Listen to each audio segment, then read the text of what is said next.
Le 10 février 2023, une Peugeot 3008 dévie de sa trajectoire sur une route de Seine-et-Marne. À son bord, Pierre Palmade, sous l'emprise de stupéfiants. Le véhicule de l'humoriste de 54 ans percute alors de plein fouet une Renault Mégane, conduite par un homme de 38 ans, Youxel Canu. La voiture transporte également son fils de Vrim, 6 ans, et sa belle-sœur de 27 ans, enceinte de plus de 6 mois. Elle perdra son bébé suite au terrible accident.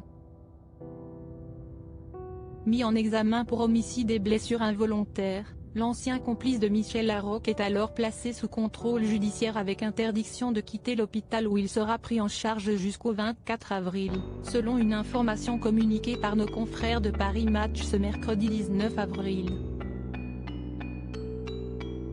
Qu'adviendra-t-il de lui après? Impossible pour Pierre Palmade de songer à se retrancher dans sa demeure Célie-en-Bière, non loin des lieux de l'accident. Son statut juridique l'en empêche. Siesti aussi une adresse bien connue des dealers parisiens. Du côté de la famille, les solutions ne sont guère plus enthousiasmantes.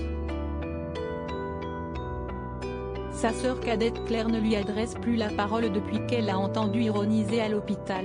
Dis donc, elle va valoir cher, ma première interview. Inutile de se tourner vers sa mère Réanne, elle n'a même pas pris le train depuis Bordeaux pour venir lui rendre visite à l'hôpital. Pierre Palmade pourrait éventuellement s'en remettre à son autre sœur, Hélène, avec qui il était fâché. Il lui doit une fière chandelle depuis qu'elle l'a aidé à publier le communiqué dans lequel il demandait pardon à ses victimes le 14 février.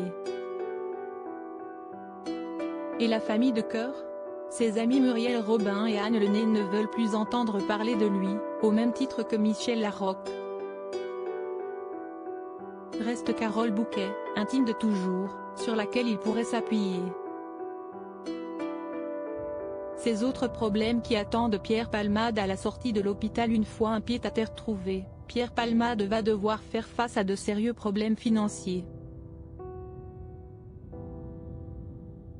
Selon des informations révélées en exclusivité par Closer, l'humoriste de 54 ans serait visé par des créanciers et n'aurait que 3 mois pour rembourser une dette estimée à 250 000 €. Passé ce délai, sa propriété en Île-de-France serait saisie. Une dette conséquente contractée, selon des informations recueillies par nos confrères du Point, auprès de l'URSSAF, des impôts et de son producteur. Pour rappel, s'il touche 5 000 € par mois, principalement grâce à ses droits d'auteur, Pierre Palmade ne dispose d'aucune autre source de revenus depuis son assignation à résidence. À propos de l'auteur Arvandel et passionné d'audiovisuel, j'écris sur Closer depuis 2016. Jamie aussi raconté les mésaventures des têtes couronnées et connaît par cœur la série Seinfeld. Ces derniers articles et Charles III, une sérieuse menace plane sur son couronnement, la police britannique sur ses gardes Prince Harry assigné à résidence à son retour au Royaume-Uni. Nouvelle révélation sur sa veine. Meghan Markle absente du couronnement de Charles III, et si, finalement, sa stratégie était brie?